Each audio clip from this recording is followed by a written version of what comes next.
Sistit kasali bilan og'riyotgan bemorlar diqqatiga. Bu hammamizga tanish bo'lgan olcha daraxti. Buni hammamiz mevasini yeymiz, lekin buni o'zagini tashlab yuborishga shoshilamiz.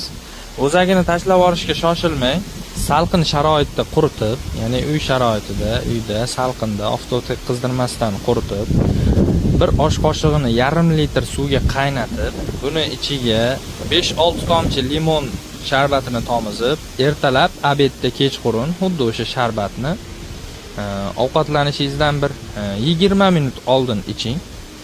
Tanadagi atyoqlarni ketishiga yordam beradi va sistit, ya'ni o'sha yallig'langan joyni tuzatishga juda ham yaxshi foyda beradi.